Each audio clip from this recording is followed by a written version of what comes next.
Have you ever wondered what games you should keep or you should lose? Find out here at Purge Reviews.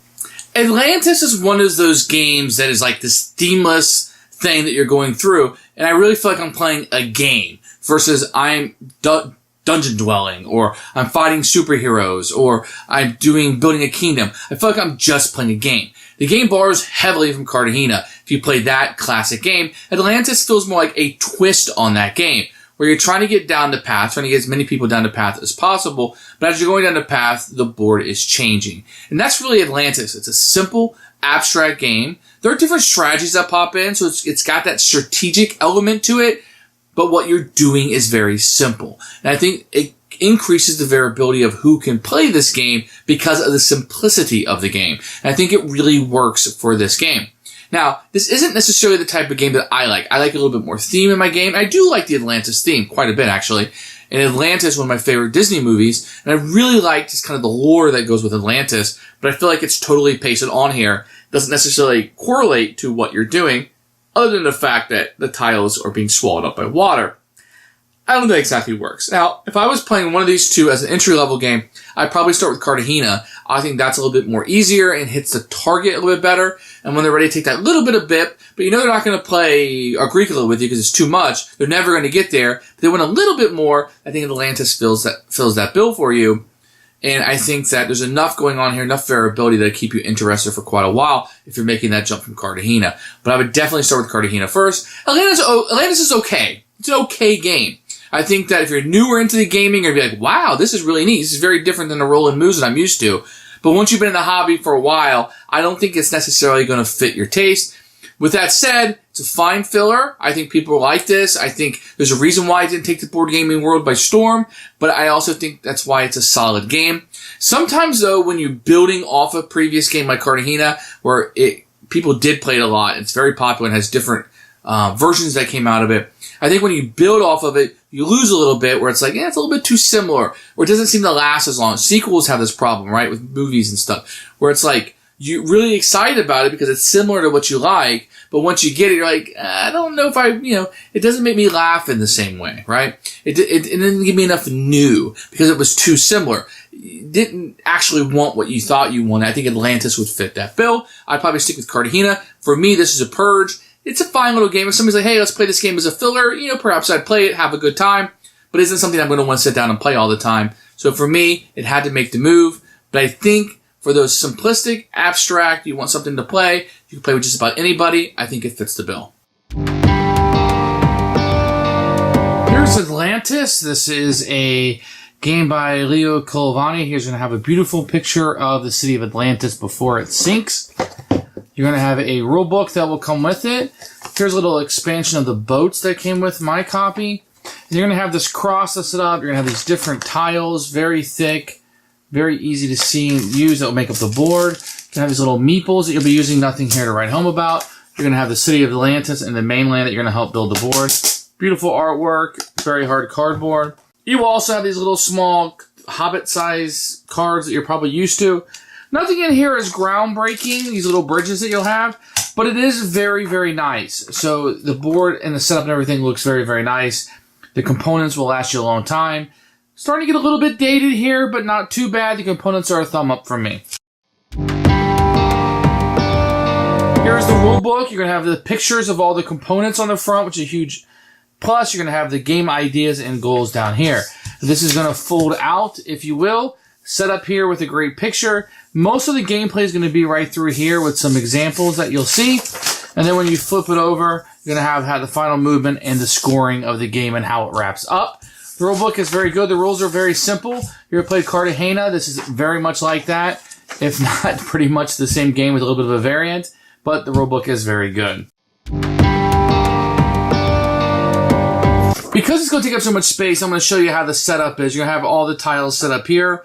I'm going to set up a smaller version of this, but in the real game, you would use a lot more of the tiles than what I'm going to use. So the tiles are going to have A's and B's and different letters on them, and you're going to start building it with the A's first and then use the other letters that are on the back. But for our setup purposes, I want to make a smaller version just so you can kind of see how it is on the board and how it would be illustrated. So I'm going to set this up, and I'll be right back. So like I said earlier, this is going to be a lot smaller than what the original game would be like. You'd be using a lot more tiles, but I want to fit on the screen here and really just show you how to play.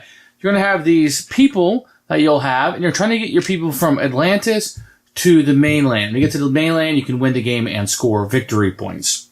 So you're going to use these cards to move your characters through. And when you play a card, you can move any of the people you want.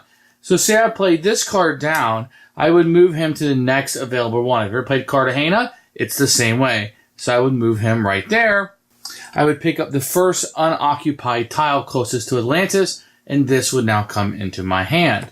This card right here would be discarded. If a gap exists, then what I would do, I would put water in it. At the end of my turn, I would draw one more card, and the next person would go. Now, at the beginning of my turn, I can spend these tiles to buy more cards if I so choose. I would take half of this, so in this case, I would draw one card. If I had the 7 in my hand, I would draw 3. So it's half rounded down is what you'd be utilizing. So on my next turn, let's say I also wanted to spin this. I wanted to spin a card that looked like this. I would then move this guy, let's say down here to him. And because somebody else is there, whether it's me or another player, I can use another one of my cards and move him again. So you can kind of trigger it if you can get off. So you want to stop at an unoccupied tile. Once again, you take the last tile that's unoccupied, you add that to your pile, and you would put a water that's out. So let's talk about these bridges that might come up. So let's say there's a path right here where there's no tile and there's water. In order to go from this part to this part, I have to give up the tiles I've been collecting. The cost, I look here, is 7 and 1. You always pay the lower amount. So for me to go here, I would have to pay at least 1. So maybe I could get this 3, and that would allow me to cross this. If I don't have a tile to give up, I cannot cross the bin. If I happen to have a bridge and I want to use it and I want to cross this, instead of paying a tile, I can use this bridge to cross it, but know that any other player that crosses it will have access to this bridge. If somebody's able to get all 3 of their pieces to the mainland, the game will end. Now, if anybody else is on here on the board while somebody's already ended it, they go ahead and move their person through this to the end. They don't pick up any more tiles, but they do have to pay cost to cross these water passages if there isn't a bridge. At the end of the game, you count up all the points on the tiles, in this case 4. You get a point for each card that you have left over, and whoever has the most points wins the game. So the trick of the game is to get all of your people to the mainland, end the game with the most points. If you are, then you are the winner. Who should play this game? I think it's just for lighter gamers. I think it's going to fit a filler. Maybe with younger kids, a family type game, this could be added in. I'd probably stick with Cartagena over this one, but this one does give you a little bit more strategic elements, I would think, with the tiles coming up and kind of how that works, with the flooding that's going on. If you like the Atlantis theme, this definitely has an Atlantis theme, although it is strictly painted on here. Let's be very, very honest with each other. For me, it's a fine game. I think it does have its market maybe 10 years ago, 15 years ago, but there are people going to be able to enjoy this game and have a great time. For me, it's a Purge, but I think there are going to be some players who enjoy this style of game. Thanks for watching the video. I really appreciate you tuning in. If you liked it, please like it and hit that little subscribe button. That really helps out the channel, lets us know that you're getting the videos that you want. If you agreed or disagree with what I said, feel free to comment below. I'd love to hear what you have to say, and I promise that I will comment back. Thanks for watching, and everybody else, keep playing.